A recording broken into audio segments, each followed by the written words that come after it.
दोहा दोहा एक मात्रिक छंद होता है। इसमें 4 चरण होते हैं।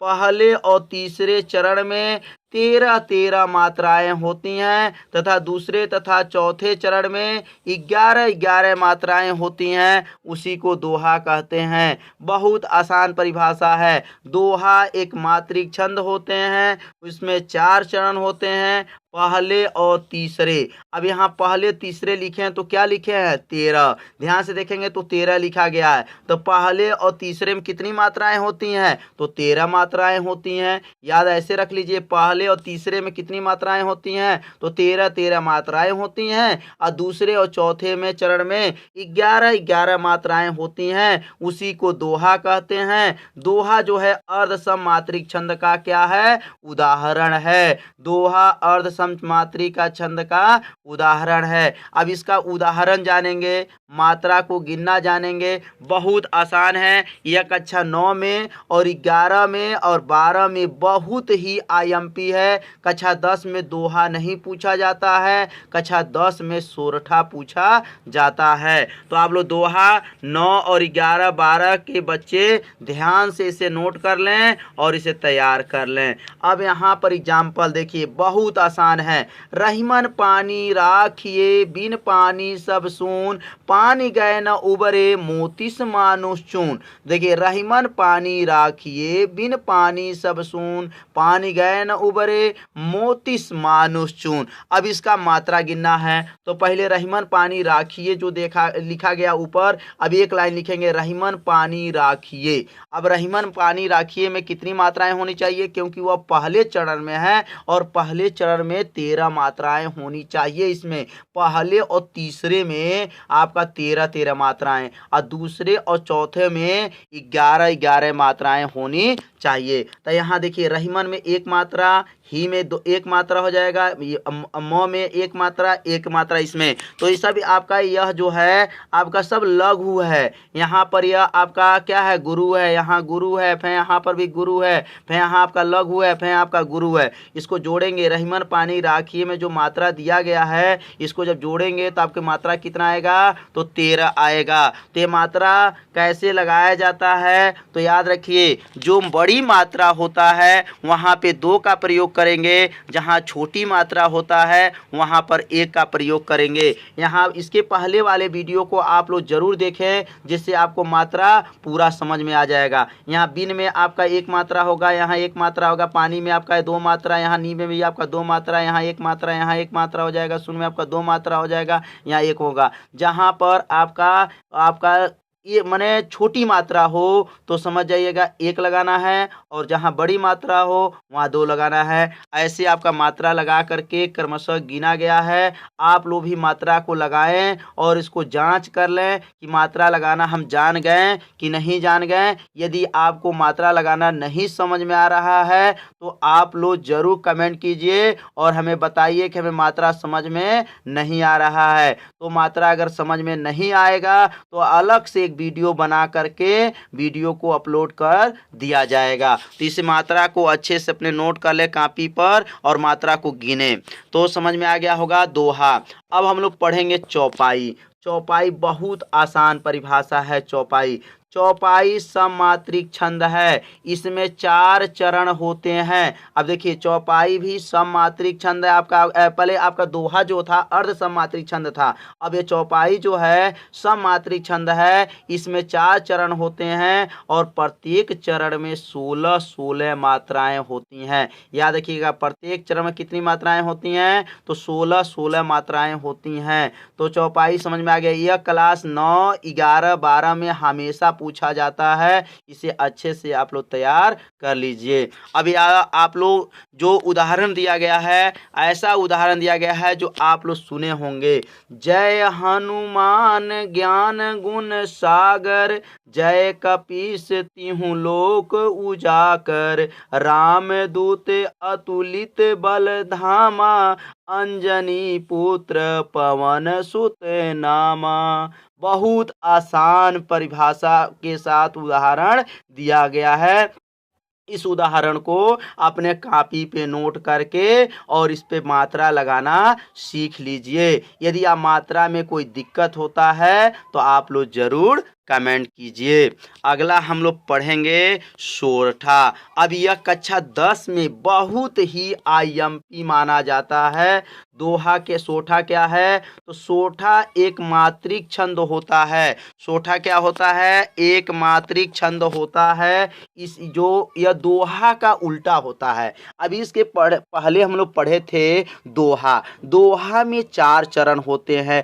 पहले और तीसरे में 13-13 मात्राएं होती हैं। अब इसके पहले वाले में अभी पहले पढ़े हैं दोहा, अब इसमें हम लोग पढ़ेंगे सोठा। तो सोठा क्या है? यह दोहा का उल्टा होता है। जैसे आपका दोहा में आप पढ़े थे पहले और तीसरे में 13-13 मात्रा, अब इसमें कहेंगे पहले और तीसरे में 11-11 मात्रा कहना है। बस थोड़ा सा बदला हुआ है परिभाषा, बहुत आसान है, जो कक्षा 10 में हर साल पेपर में आता है। तो सोठा एक मात्रिक छंद होता है। यह दोहा का उल्टा होता है। इसमें 4 चरण होता है। पहले और तीसरे चरण में 11-11 मात्राएं और दूसरे तथा चौथे चरण में 13-13 मात्राएं होती हैं। समझ में आ गया होगा। यह दोहा का उल्टा है। दोहा में पहले और तीसरे में 13-13 थे, लेकिन सोठा में पहले और तीसरे में 11-11 मात्राएं होती हैं और दूसरे और चौथे में 13-13 मात्राएं होती हैं। बहुत आसान इसका एग्जाम्पल भी दिया गया है। इस एग्जाम्पल को नोट कर लेंगे और मात्रा भी लगा लेंगे। नीचे मात्रा लगा हुआ है, इस मात्रा को अपने कॉपी पर नोट कर लीजिए। जैसे एग्जाम्पल दिया, जेहि सुमिरत सिद्धि होई गणनायक करिवर बदन करहु अनुग्रह सोई बुद्धि राशि शुभ गुण सदन। आपका जो दिया गया एग्जाम्पल, इस एग्जाम्पल को नोट कर लीजिएगा। सोठा का एग्जाम्पल है और नीचे जो है यहाँ मात्रा लगाया गया है। इस मात्रा को अपने कॉपी पर भी नोट कर लीजिएगा। कहाँ से कौन मात्रा, किस पर एक मात्रा लगा है, किस पे 2 मात्रा है, इस पे 1 मात्रा है। यहाँ पर आपका देख रहे हैं यहाँ 1 मात्रा लगा हुआ है, यहाँ एक पर 1 मात्रा, यहाँ ये भी 1 है, यहाँ भी 1 है, यहाँ पर भी 1 है, यहाँ पर भी, यहाँ देखिए 2 मात्रा, क्योंकि यहाँ बड़ी मात्रा लगा हुआ है। इसे गुरु कहते हैं।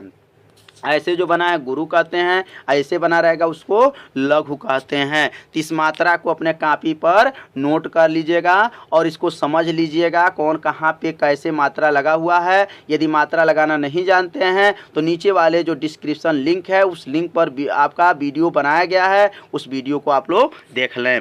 अब हम लोग पढ़ेंगे रोला। यह 10 में आईएमपी है। 10 में 2 पूछा जाता है, सोठा या रोला। तो सोठा रोला दोनों तैयार कर लीजिए। दोनों में से पेपर में एक जरूर आता है, इसे अच्छे से तैयार कर लीजिए। रोला एक सममात्रिक छंद होता है। इसमें 8 चरण होते हैं। इसके प्रत्येक चरण में 24 मात्राएं होती हैं। याद रखिएगा, रोला एक सममात्रिक छंद होता है। इसमें 8 चरण होते हैं। इसके प्रत्येक चरण में 24 मात्राएं होती हैं। जैसे आपका यहाँ पर आपको एग्जाम्पल दिया गया है, इस एग्जाम्पल को अपने कॉपी पर नोट कर लीजिए। अब इसका एग्जाम्पल जो देख रहे हैं आपका, जीती जाती हुई जिन्होंने भारत बाजी। अब इसको जब मात्रा गिनेंगे तो इसमें 24 मात्राएं हैं। मात्रा इसके ऊपर लिख दिया गया है, इसे अपने मात्रा भी आप लगाइए और उसको गिनिए, देखिए 24 मात्रा है कि नहीं है। तो जीती जाती हुई जिन्होंने भारत बाजी, निज बल से बल मेट विधर्मी मुगल कुराजी। आपका ध्यान देंगे, सब मात्रा को एक एक मात्रा को गिनना सीखिएगा। अगर कोई भी दिक्कत होगा तो जरूर कमेंट कीजिएगा। जिनके आगे ठहर सके जगी न जहाजी, है यह वही प्रसिद्ध छत्रपति धूप शिवाजी। आपको जो एग्जाम्पल दिया गया है, इस एग्जाम्पल को आप लोग अपने कॉपी पर नोट कर लीजिएगा और इसे रट लीजिएगा और मात्रा लगाना भी सीख लीजिएगा। तो समझ में आ गया होगा कि यह जो मात्रा है, यह मात्रा जो रोला का था। अब रोला के बाद से हम लोग पढ़ेंगे, इंटर में बहुत ही आईएमपी है, कुंडलियाँ। अब कुंडलियाँ क्या हैं? तो कुंडलियाँ बहुत ही आसान परिभाषा है। इनमें दो चीज को लेकर के जोड़ करके बनाया गया है। दो कौन है? तो दोहा और रोला है।